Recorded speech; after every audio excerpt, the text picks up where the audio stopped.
And the Denver Broncos go on a massive second half run to the season. What might that look like? And does Sean Payton's history after the bye week give the Broncos a good indicator? We'll dive deeper into that and much more on today's brand new episode, Locked on Broncos.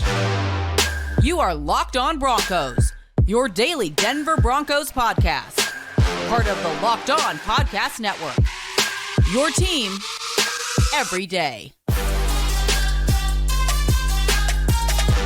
The bye week is officially over for the Denver Broncos, and now their sights have been shifted to the Buffalo Bills. They'll play two back-to-back Monday night football games and a Sunday night football game in the next 2 weeks.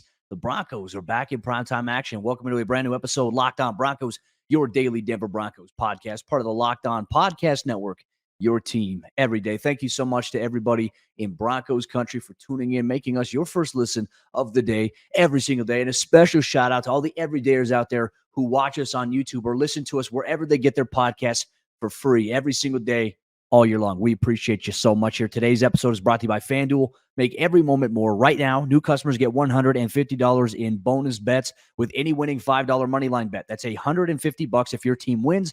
Visit FanDuel.com/lockedon to get started. I'm Cody Roark, Broncos reporter for Mile High Sports, joined alongside, as always, by my co-host, Sayre Bedinger, Sayre expert, predominantlyorange.com. Sayre, was nice to have a little bit of a reset during the bye week. It was good to not have to worry about, all right, hey, there's a football game on today.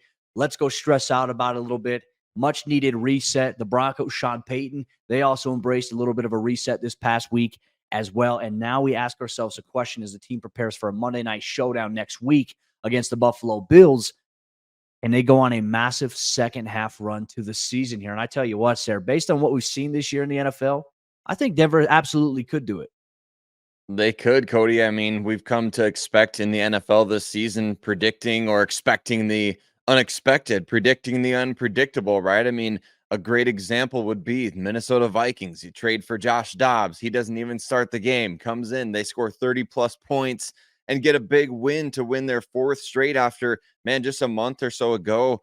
Everyone was talking about the Vikings as another team like the Broncos that maybe they could sell off all their parts at the trade deadline. Now they look like they might be in line for the playoffs. And so I think the Broncos have every reason to believe, especially after beating Kansas City, one of the best teams in the entire NFL right now, got a chance to really do something special here. You put forth a couple of really good defensive performances. We saw the offense step up earlier in the season. There's maybe untapped potential on that side of the ball, as we've talked about, maybe getting Marvin Mims more touches. Maybe let's see if you can feed that passing game. Courtland Sutton, Jerry Jeudy. There's things going well for the Denver Broncos right now. It's just a matter of, can they piece it all together for a stretch of time? A great test coming out of the bye, going on the road to play against Buffalo.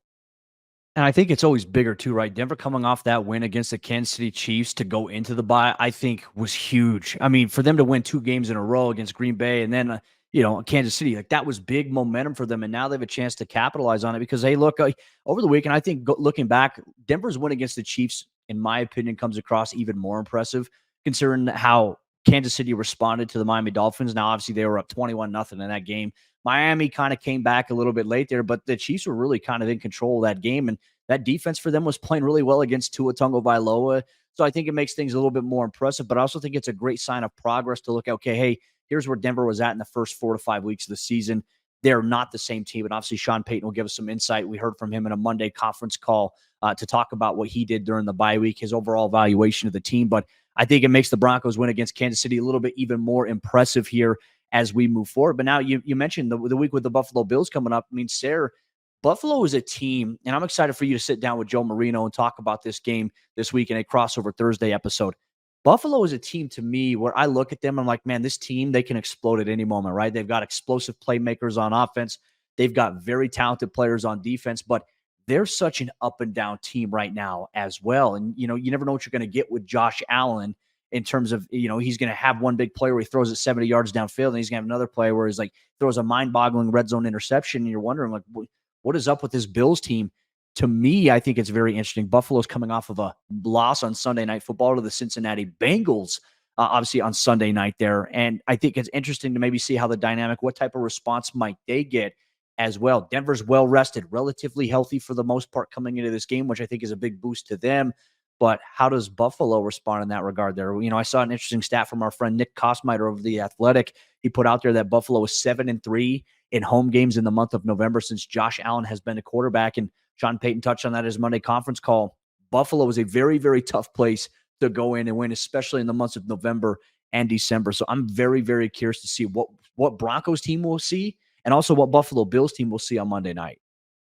Yeah, and I believe the Broncos have contributed at least 2 of those victories in November for Josh Allen, Cody, because I know that they've typically played either around my birthday or around they played one time when I was in Disney World in November. So I know there's been 2 times they've got the better of, I think, a Brandon Allen led Broncos team, and then it was either last year or the year prior to that they beat up a pretty ugly looking Denver Broncos team as well. So it's going to be fascinating to see this dynamic at play, especially a good team coming off of a loss. You kind of just you don't like the juju of that, right? It's like you would rather play them coming off of a hard fought victory than a hard fought loss, just based on the fact that, well, you figure a good team is going to kind of get back on track against a quote unquote bad team. But I think there's reason to believe in the Denver Broncos right now as a team that may not be as bad as we initially thought. The defense playing much better. That pass rush we saw with Cincinnati getting after Josh Allen really limited his options in that game. And just watching Buffalo, you're right. The roller coaster ride is real. They're 5-4 this season. I think a lot of people may have predicted 4 losses for them for the entire season based on their talent level. So injuries have plagued them. Josh Allen, Stephon Diggs, like that connection is still there, at least according to my fantasy team, Cody. But the rest of the offense is just the things don't add up, right? Sometimes numbers don't tell the whole story. We see the Buffalo Bills, they're a top 10 offense, top 10 defense, and they have been for the entirety of this season. But a 5-4 record, very, very interesting to kind of look at what's the story there? How do you get to being top 10 or top 5 in some of those categories, but also be struggling as badly to finish games? Really an interesting matchup, in my opinion, especially the history between Josh Allen and the Denver Broncos and all those sorts of things. Von Miller, of course, on the other side of things now. It's going to be a really, really tough matchup for Denver, but I do think there's reason for the fans in Broncos country to keep that optimism at a high level.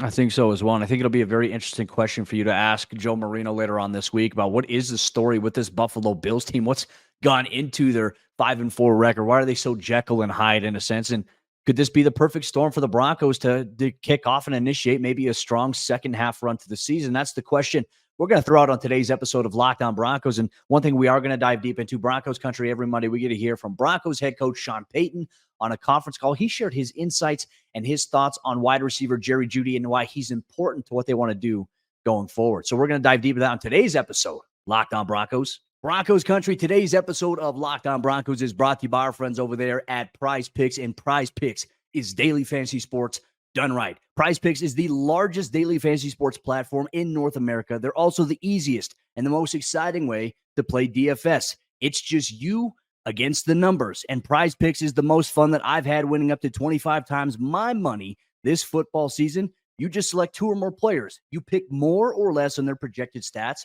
and then you place your entry. It's that simple. You want to play alongside some of PrizePicks' favorite players like rapper Meek Mill and comedian Andrew Scholes? You can now find community plays under the promos tab of the app to view entries from some of the biggest names in the PrizePicks community each week. PrizePicks even offers a reboot policy so that your entries stay in play even if one of your players get injured. For football and basketball games, if you have a player who exits the game in the first half and does not return in the second half, that player is rebooted. PrizePicks is the only daily fantasy sports platform with an injury insurance policy. Make sure you check it out today. Go to prizepicks.com/LockedOnNFL and use code LockedOnNFL for a first deposit match up to $100. Once again, go to prizepicks.com/LockedOnNFL and use code LockedOnNFL for a first deposit match up to $100. For the last couple of weeks, a mirage for the Denver Broncos, or is this team really better than we initially saw? And what does Sean Payton think of Jerry Jeudy after the trade deadline came and went, and Jerry Jeudy remained a Denver Bronco. We're going to discuss that and more coming up on this episode, Locked On Broncos. But before we go any further, we want to say thank you to every single one of you out there that makes Locked On Broncos your first listen of the day every single day. We really appreciate you, everydayers. Those of you that subscribe to the podcast, free and available everywhere that you listen to podcasts, as well as those of you that watch and subscribe on YouTube. Man, it means the world to Cody and I as we've seen the channel grow. We've seen the community grow, and really, we can't do this without you. And we appreciate you so much for participating and making the show as great as it is. We love you, Broncos Country, and mile high salute to every single one of you out there. Cody, you got a chance to listen live to Sean Payton as he did his Zoom weekly conference call with the Denver media there. Very interested to hear what he had to say. And I know the listeners are as well, to know, hey, what is the vibe coming out of the bye? You know, we saw a little glimpse of Club Dub there going into the bye. What is the feeling now for this Denver Broncos team, specifically from their leader, Sean Payton, now coming off that big Chiefs win? And I think so much of it too is you want to find out, okay, hey, like you've had a chance to kind of separate yourself from the situation. Like I think the bye week is always great. We heard from him last week about, taking a week off and then coming back, the next week ready to attack things. Like we all need a mental reset. I don't know what you did, Sayre. Like I think for me this week, the Broncos not playing, I was able to just escape, go off the grid, not worry about football at all on Sunday, which was honestly very refreshing for me. For those that don't, like, what are you crazy? Like, when you're in this game so much, sometimes it's great to take a step back. So I did the same exact thing as the Broncos players did, coaches did, and I reset myself a little bit. I feel refreshed coming into the second half stretch. I'm excited to see what could come of it. But for Sean Payton, I think a lot of it he talked about was what was his evaluation process going through, like self-scouting during the bye week, being able to go back and say, okay, hey, where did we struggle? What did we do wrong in the first part of the season? What do we start to do better? And the one thing that Sean said is he said, clearly we are a better team today than we were 4 to 5 weeks ago. And he noted certain things that the offense has been more consistent. The run game has gotten going for them there. They've been better in third down situations on offense. And then he talked about defense. The defense has been good on third down. They've been good in the red zone. They've generated more takeaways. They've flustered the quarterbacks. And more importantly, I think the biggest key, Sayre, that we've seen where the Broncos struggled in the first half was stopping the run. They have gotten drastically better. So when the weekly release packet comes out this week, I'm very curious to see maybe what does that look like here for the Broncos in terms of their defensive statistical category rankings, because that Miami game really screwed things up for, I think the first half of it, but they have gotten drastically better. And look, they're healthy. I think that's the biggest thing. And he touched on that. And look, they're going to attack this week's game prep. They understand the challenge of going into Buffalo this time of the year on a Monday night primetime game where Denver's going to have back-to-back primetime games in the next 2 weeks. He understands the importance of it. And with how crazy this NFL season has gone, he understands, like, hey, we have a perfect opportunity right now to do what we set out to do at the beginning of the season, even though that they didn't get off to a great start. And there's always a cliche saying that I love in this sport, or any sport for the matter. It's not about how you start. It's about how you finish. And I think that's the focus here that Sean Payton has with his team. I think it is too. And I think you got to buy into that kind of stuff, right? Even if it is, like you said, cliche, it's something that you really have to buy into if you want to bounce back from a tough start like the Broncos had. I mean, 1-4 in their first 5 games. But Cody, to your point about this, and to Sean Payton's point, quite frankly, about this team being better than it was 4 or 5 weeks ago, consider that the emphasis that he placed on the takeaway giveaway aspect of games and how important that is. The Broncos had 5 turnovers in their first 3 games, Cody, and they only forced 1. In their last 5 games, they have a minimum of 1 turnover forced per game, and they forced, let's see, 9, 10, 11. They forced 11, and they've only turned the ball over 4 times. So they are +4 in the turnover differential department since that New York Jets game, and dating back, even if you want to go all the way back to that Chicago game where they had 0 turnovers offensively. It's really been a tale of not necessarily 2 halves, but over the course of the last handful of weeks, we're seeing the Broncos force more turnovers. We're seeing them play much better on third down. Like you said, they're playing the run better. They're forcing teams into really tough situations in the red zone.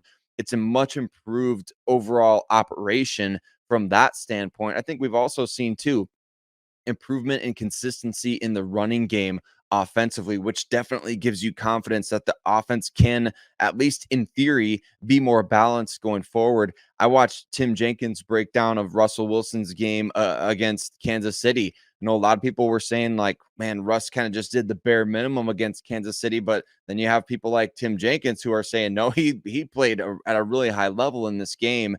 It's just, it's tough to know week to week. Like, the eye test for everybody seems to be different right now, Yeah. but where Sean Payton is at with it, I feel like is where we kind of need to ride that wave. Wherever he's kind of going right now, I feel like he obviously knows what he's doing out there, and the ship is slowly but surely going where it's supposed to. It's like Pirates of the Caribbean, where they're like, we're trying to find the black pearl. We don't know where it is. He's like, how can we find it? He's like, well, you need somebody who knows how to get there, who's been there before.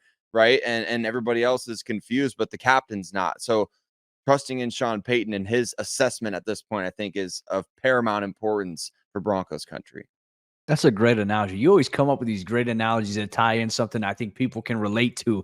I like that, Sayre. That's legit. And to your point there, Sean Payton was asked about Russell Wilson's overall operation the first half of the season. And he said, you know, all of Wilson's numbers are good. But he says, I think the most important thing is how we're playing as a team and how we're playing as an offense. And then he really talked about in terms of how Russ fits into that. Obviously, he mentioned the run game is starting to get going, which is a good emphasis there. But he said that Wilson is managing the game the right way. And look, I think that's the thing, Sayre. I think we get so caught up in today's world. It's all about stat production, right? And I think if you look at like what Houston did over the weekend with CJ Stroud, who put up monster numbers in their win. Like if you put up monster numbers like that and you win, I think, okay, it gets highlighted even further. But, you know, I think there's like a negative connotation in a sense when, okay, the Broncos won, but Russell Wilson only had 114 passing yards in the last game. But guess what, folks? What's it about? It's about putting up points. It's about winning 3 touchdowns. You will take that over 114 yards every single time there. So I'd say Russ is managing the game well and the run game going. I'm excited to see how do they build on that and maybe do a little bit more going forward here. And I think a big part of that, Sayre, is going to be Jerry Jeudy. One thing that Sean Payton talked about, obviously Jerry's name was brought up at the NFL trade deadline. Sean really reiterated that for the Broncos, it wasn't them having the conversations with other teams. It was other teams calling them, and that's really all that it was. He mentioned that for Jerry, he's an important piece to what we're doing. He's a guy that we think is dynamic and that we think he's going to be a very important part of us going forward. So I'm very, very curious to see how that combination kind of gets mixed in with one another going forward into the second half part of the schedule. And hey, kind of like last year, right? Jerry's numbers in the first half of the season weren't great. Can Jerry maybe explode for the second consecutive season in the second half here? I'm very curious to see what Sean Payton has planned here for the Broncos going forward, including Marvin Mims, who he says, you know, I've got him on my notepad and I'm thinking to myself, how can I get him more touches? Sean, we want the same exact thing over here. Broncos fans want the same exact thing over here as well. So will they be able to do that? That's an interesting point that we'll ponder on today's episode of Locked On Broncos. One thing we will dive deep into, though, so I think a lot of people are curious, how are Sean Payton's teams historically coming off of a bye week? I think it's a very interesting point we'll dive deep into on today's brand new episode, Locked On Broncos. Today's Locked On Broncos is brought to you by our friends over there at FanDuel Sportsbook. And as you all know it, FanDuel Sportsbook is America's number one sportsbook, and they want you to get in on the action this NFL season. Score early this NFL season with FanDuel, America's number one sportsbook. And right now, new customers, they get $150 in bonus bets with any winning $5 moneyline bet. All you have to do is go to a game, put $5 down on the money line. If you win as a new customer, you get $150. That's $150 if your team wins. And if you've been thinking about joining FanDuel, there's no better time to get in on the action than right now with the NFL season in full swing. The app, super easy to use. There's also a wide range of betting options that include spreads, player props, over-unders, and more. For example, if you want to get in on the action for the Broncos-Bills game on Monday Night Football going into week number 10 of the NFL season, well, here's what you can do. The Broncos, they're 7.5-point road underdogs right now, but they're catching some momentum after a big win against the Chiefs just 2 weeks ago. Could they come in out of their bye and upset the Buffalo Bills in Buffalo? If you believe so, FanDuel.com can have you covered with all the action. So visit FanDuel.com/LockedOn and kick off the NFL season. Once again, FanDuel.com/LockedOn to kick off the NFL season. FanDuel, the official partner of the NFL. As we jump into the fourth quarter action on today's episode, Locked On Broncos, we'll dive deep into the history of Sean Payton's teams coming out of a bye week. Is it good news? Is it bad news? How does it set up? We'll dive deeper on today's episode of the show real quick. Just wanted to say thank you so much once again to everybody in Broncos country for tuning in, making us your first listen of the day every single day. A special shout out to all the everydayers out there who make this show exactly what it is. Just a reminder, you can get this show every single day all year long, wherever you get your podcast, or you can watch us every single day for free on YouTube. We appreciate you so much. Sayre, my friend, an interesting thing we have to talk about here going forward is I think maybe with Sean Payton's first season as the head coach of the Denver Broncos, obviously not the ideal start that they wanted to the first half here, but a Sean Payton-led team historically coming out of the bye, they're pretty darn good coming out of the bye. What does history tell us about Payton's team's coaching in terms of maybe where they're at, how they finish a second half stretch of a season? Yeah, when he was with the New Orleans Saints, Cody, over the last 13 years, they were 10-3 coming off the bye week, which is pretty dominant in NFL terms, I would say. And you draw inspiration from the best. Like if you're struggling, which I guess the Saints did struggle coming out of the bye early on in Sean Payton's tenure there back in 2006 to 2008. So what does he do? He reaches out to Andy Reid in Philadelphia, who at the time was 9-0 coming off the bye week as a head coach. And since then has improved to, I think, 27-4 all time as a head coach after the bye. So you reach out to guys like that and you ask, what is it that you're doing? And Andy Reid basically told Sean Payton, like, we just give our guys essentially 7 full days off, like from the Monday after your Sunday game to the following Monday, sometimes even you give those guys time off. And Cody, I don't know. Maybe you as a player can speak to this. Is it absence making the heart grow fonder as you have time away? Is it just the fact that, okay, you take some time off to, like you said, over the weekend, you got some time to just rest, recuperate, do some things that you wanted to do as opposed to things that you have to do?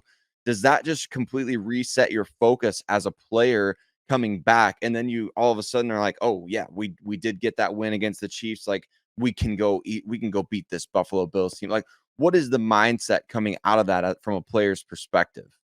I mean, you definitely feel like, all right, hey, I'm ready for, whatever's to come here, right? And look, I think the difference between the NFL and like when I played is I think the most games I ever played in a season, including the playoffs, was probably about 14. It's different than obviously like the 18 games that you're going to see there. And I always thought like one thing we always looked at from a player standpoint when the schedule came out, okay, hey, what does our first half stretch of the season look like? How many home games, how many road games do we have? What are the opponents? Do we have 2 back-to-back really tough road games? What we don't know what the circumstances are going to be like by the time that week rolls around. But okay, hey, we have a week 7 bye. All right, with that, what is our plan here? Right? I think so much is contingent upon how did the first half part of the season go for you. And so you make your adjustments there coming out of like once the bye week hits, though, it's like, hey, I don't have to be at the team facility. We don't have meetings. We don't have game prep. Like this is take some time, reset because, hey, the second half is important because even more is at stake. And that was the mindset. And so we'd always come into like once our practice window opened up again after the bye week, we would come into it thinking, okay, hey, you know what? Like this is like a new season. We feel refreshed. Like we got a week off. Our bodies are really good. We took care of ourselves during the bye week. We escaped a little bit. We feel refreshed and we're ready for a second half run. We're ready to make a run to the playoffs. We're ready to make a run to the championship. Like that was our mindset as a player. And I think for a lot of these guys too, they got to see family. Like these guys don't get to see their family as much in season. I don't think people really realize that because of how tough the schedule is. And these guys work, like they're at the facility 14, 15 hours a day. I don't know if most people realize that. And that's because Mondays through Saturdays, they have to do that stuff. And if there's a home game, they spend time at the team hotel on Saturday. It's not like they get to go home and just have fun with their family. Like they don't get that in season. It's a different animal here in the NFL. So I think a lot of guys, they took the time to reset, go off grid, which I think is important. I think for them going into the bye with that big win against Kansas City, I think that there's some confidence brewing inside the building. Talking to a couple players, Sayre, over the bye week, asking them, hey, what is your plan? What do you got going on? They're like, you know what? We're just going to enjoy the win, but more importantly, reset, get the mentals right, and then get ready to try to go on a run here in the second half. It's a good mindset and a good determination there. But I also think at the same time, Sayre, from a coaching standpoint, even Sean Payton even talked about this. He said, for me, just watching games, I don't get to watch it the way that you guys watch it. Like I watch it in the sense like, oh, wow. Like as a coach, if we're going to play this team, okay, what am I going to do here? Like they come out in this, like it gives them things that they're looking at ahead of time, which is also weird because even in season, don't necessarily get to watch the game, Sayre. Like in the mornings, like let's say Denver always has an afternoon kickoff or an evening kickoff, which they will for the next 2 weeks. These coaches don't get to just sit and watch Red Zone like you and I get a chance to do that. No, they're going through their game day process, and they end up watching the all 22 cut-ups. That's how they watch the games. They never see the flow of it live really on Sunday. So I think it's a good reset for everybody, and I think that you're going to see, at least hopefully you're going to see it translate into the game against Buffalo. But that's the big test. It's what you do versus what they do, and can Denver do it better? That's a question. Right, and I can't wait to see. I can't wait to find out. And I think one thing from my seat that this Broncos team really needs to avoid is the mentality that me and a number of other people took, which is that Chiefs game is kind of your Super Bowl for the season, right? I mean, that Yeah. game was so big, winning that game against Kansas City, making sure you didn't go into the 2024 season without a victory against the Chiefs. Like, that was so important to me and so many others. But for the Denver Broncos now, you really have to ditch that mindset if that was ever in your way of thinking, which I don't think for them it was, Cody. But if it was, you have to ditch that mentality. And now you have to look at Buffalo in terms of, man, the AFC right now, there's a lot of teams with 4 or 5 wins or more.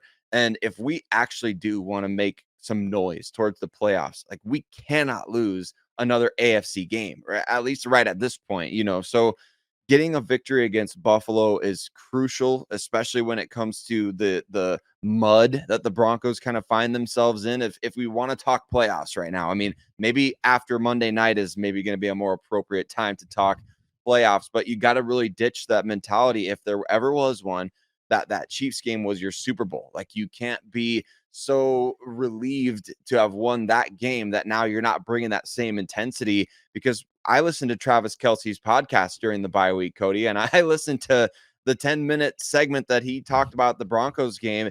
And what did I hear him say? And we talked about it before. He said the Broncos were out there. They were hungrier than we were. They played with way more energy. And that energy and that hunger comes from, obviously, a long-standing losing streak, but also, maybe the Broncos have flipped the switch, that proverbial switch. So it's keeping that switch flipped against a really good Buffalo team. Quite frankly, another team that you need to end a losing streak against. Buffalo's had the Broncos number. So that's what I'm looking for, Cody, in this matchup, is really the Broncos got to make sure that they ditch any of that. If all their energy was being poured into Kansas City, they've got to find a way to reharness it now coming out of the bye. Well, and it's crazy right now inside the AFC, right? You look at where Buffalo's at. Right now, they're the 9th seed right now in the entire AFC, which is super weird. And that's with them sitting at a 5-4 record. They got a team like the Jets ahead of them. Obviously, the Jets will play on Monday Night Football, and their record is 4-3. But Cincinnati got the win over Buffalo. That was big. But you've got Cleveland, Pittsburgh, Miami. Jacksonville's playing really good right now. Baltimore might be the best team right now in the NFL. And then there's Kansas City, who responded after they suffered their first, that lost the other week against the Broncos. Like, that is huge. And Denver has a chance here to make some noise, and they're going to be facing some of these tough teams. What is it? If I'm not mistaken, they have 3 more divisional games, 2 against the Chargers, 1 against the Raiders to close the season. Obviously, a Buffalo game here. They're going to have to take care of business. And also, they're going to have to take care of those non-conference games as well. Like, Denver's room for error going forward, Sayre, it's small, it's minimal. They can't afford the mistakes. And I think right now, sitting where they're at, obviously with 5, I think you can't lose any more than 7 games. I think if Denver can win a majority of the games and maybe get to a point, okay, let's say that they've only lost, they're 10-7. That gives them a best chance to maybe get into the wild card. We know they're probably not going to win the division unless something happens to Kansas City and they slide, but very unlikely. But then again, the NFL is wild. It's unpredictable, as we've talked about. I'm excited to see what this Broncos football team can do after the bye week here on Broncos Country. We'll have you covered every step of the way this week leading up to kickoff. And obviously on Thursday, you can expect a crossover Thursday episode with Sayre Bedinger and also Joe Marino of the Locked On Bills podcast. They'll have you cover. They'll preview the big time Monday night showdown. You get all that action this week here on the Locked On Broncos podcast. But with that said, Broncos Country, enjoy the rest of your day. We'll see you tomorrow for a brand new episode of the show.